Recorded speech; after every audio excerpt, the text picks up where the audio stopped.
농담이야. 재밌냐? 재밌어? 어? 오늘따라 침대가 왜 이렇게 멀지?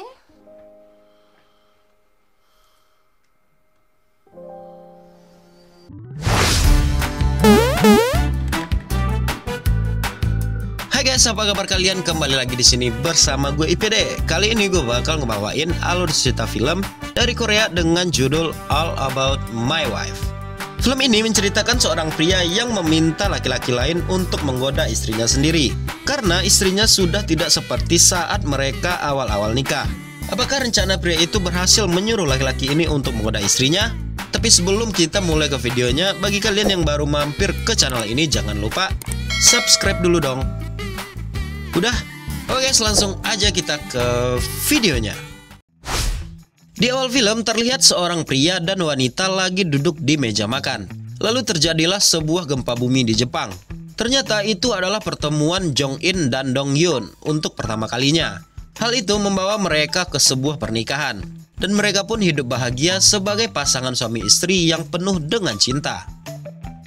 Cerita berlanjut 7 tahun kemudian. Do Hyun tidak pernah menyangka sebelumnya bahwa dia akan menderita seperti ini. Dia memiliki istri yang suka mengatur dan tidak pernah berhenti berbicara alias ngomel.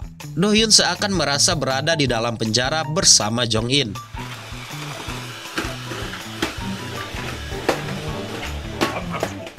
Saat ada rapat di kantornya, direkturnya melakukan perekrutan tim anti gempa yang akan ditempatkan di Pyeongchang, jauh dari tempat mereka tinggal, dengan masa kerja 1 tahun. Hal itu membuat Do Hyun ingin mengambil pekerjaan itu, karena merasa sudah tidak tahan dengan istrinya yang membuat hidupnya sangat tertekan. Esok harinya, Do Hyun mendapat saran dari teman kantornya untuk merubah segala rutinitas antara mereka berdua, sehingga bisa membuat istrinya menceraikan Do Hyun.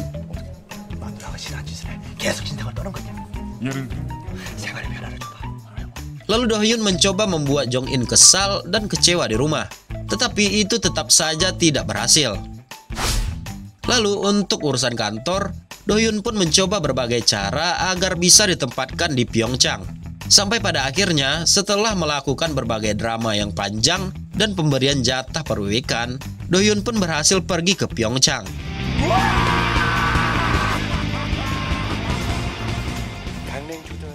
Saat dia sudah merasa terbebas dari istrinya, tiba-tiba istrinya yang bernama Jong In ini ikut menyusulnya ke Pyeongchang. Ditambah lagi direkturnya mengadakan sebuah pesta berpasang-pasangan yang mengharuskan dia membawa istrinya. Padahal dia sudah memberikan alasan kepada direkturnya dengan mengatakan bahwa istrinya sedang sakit. Namun tetap saja Do Hyun tidak bisa menolak perintah atasannya itu. Akhirnya Jong In pun hadir di pesta itu. Dan benar saja, Jong In yang datang membuat pesta menjadi kacau karena terlibat baku hantam dengan istri-istri pegawai yang lain.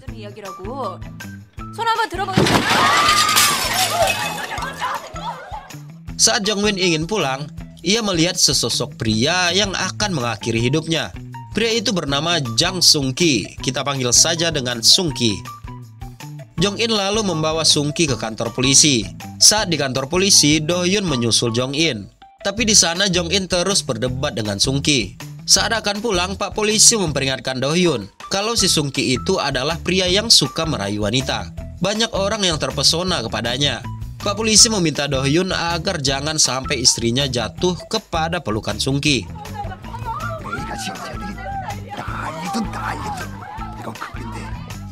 Tapi emang dasar otak si Do Hyun tidak tahu ditaruh di mana. Ia pun malah mendatangi Sung Ki dan meminta bantuan untuk merayu istrinya.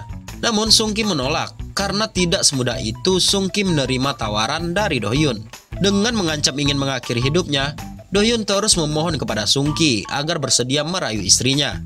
Sung Ki pun memberikan sedikit saran kepada Do Hyun agar mencarikan istrinya pekerjaan di luar. Besok harinya, sesuai dengan saran Sung Ki, Do Hyun memberikan pekerjaan kepada istrinya sebagai seorang penyiar radio.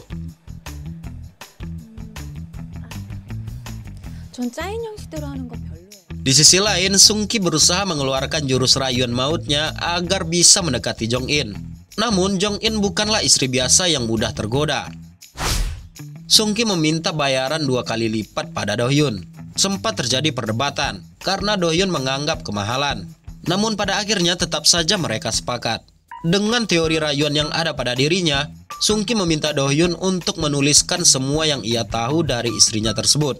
Dari apa yang dia suka, hobi yang dia suka, posisi wig-wig favoritnya, sampai warna cangcutnya. Harus dituliskan dengan sedetail-detailnya. 들어봤어 결혼 문제? 예. 아버님이 절 너무 싫어하니까 가출했구만. 불신했어요. Memang Sung Ki ini bukanlah seorang perayu yang bukan cuma modal ganteng doang. Sung Ki yang sudah berpengalaman merubah diri menjadi orang yang disukai Jong In, agar Jong In terpikat kepadanya. Besok harinya dengan modus membuat piring-piring antik, Sung Ki berusaha menarik perhatian Jong In, dan cara itu pun berhasil. Jong In mengajak untuk ngeteh bersama di rumahnya. Setelah ngeteh, Sung Ki sengaja meninggalkan piring-piring itu di rumah Jong In. Sekali lagi modus rayuannya pun berhasil. Jong In langsung saja pergi ke rumah Sung Ki untuk mengembalikan piring-piring miliknya.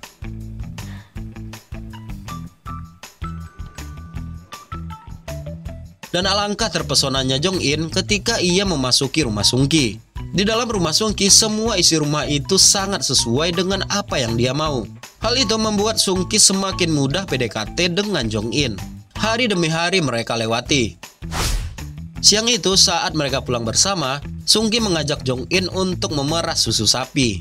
Di sana Sung Ki memperlihatkan kehebatan jari-jarinya dalam meremas susu sapi. Setelah memainkan jarinya, terlihat sapi itu pun bergairah karena neneknya dimainkan oleh Sung Ki. Jong In melihat kelihayan Sung Ki dan dia pun tertarik ingin melakukannya.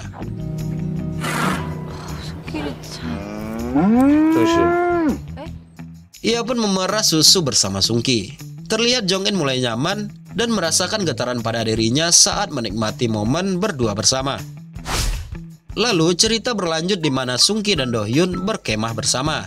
Do Hyun menjelaskan istrinya berubah karena terus membahas Sung Ki. Istrinya berkata Sung Ki sangat ahli dalam memeras susu sapi. 낚았다. 낚았어.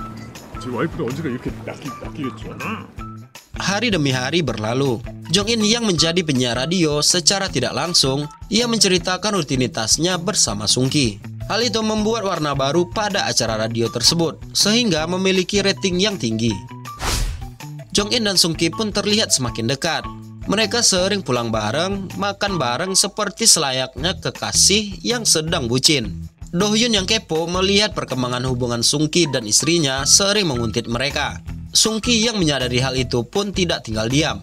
Ia pun lalu mengejar Do Hyun. Ia menginterogasi Do Hyun. Keributan pun terjadi.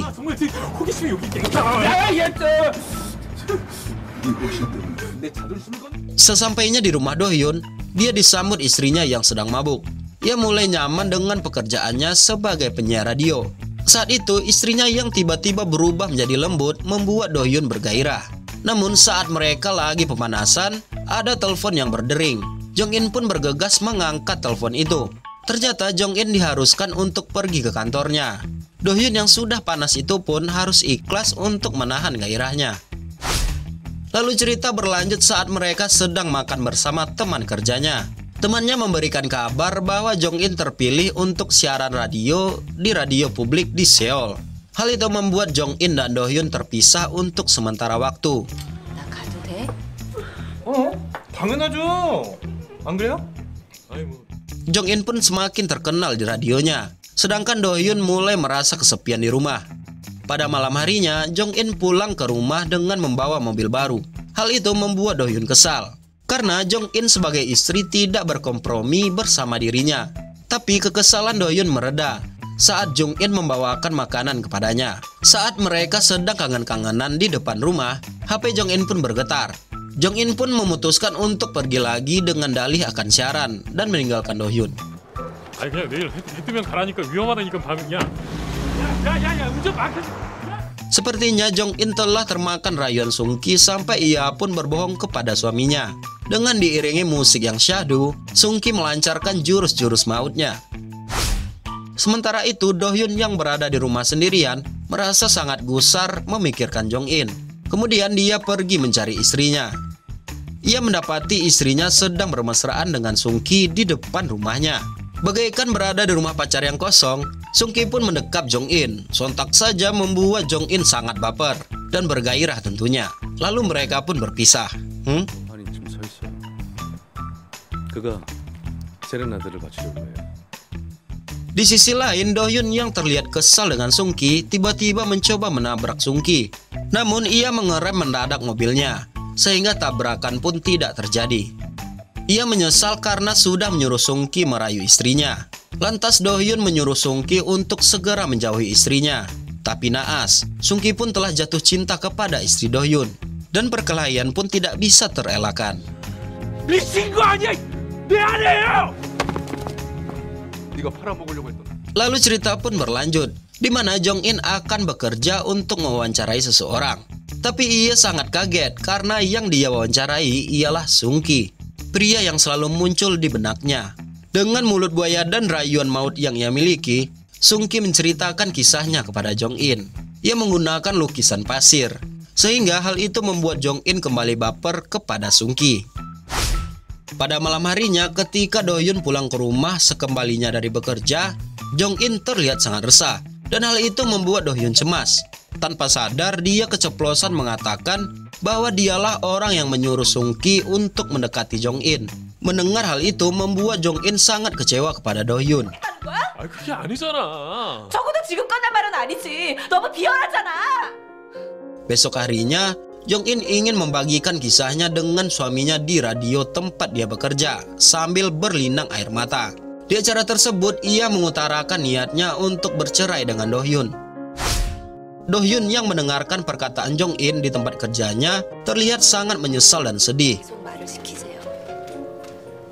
말하기 힘들 땐 믹서기를 돌리는 거. Sore harinya ketika Jong-in sedang galau di tepi pantai, tiba-tiba ia dikagetkan dengan sebuah serbet yang terbang ke arahnya. Saat ia menoleh ke arah kirinya, ia mendapati Sung-ki akan mengakhiri hidupnya ke laut.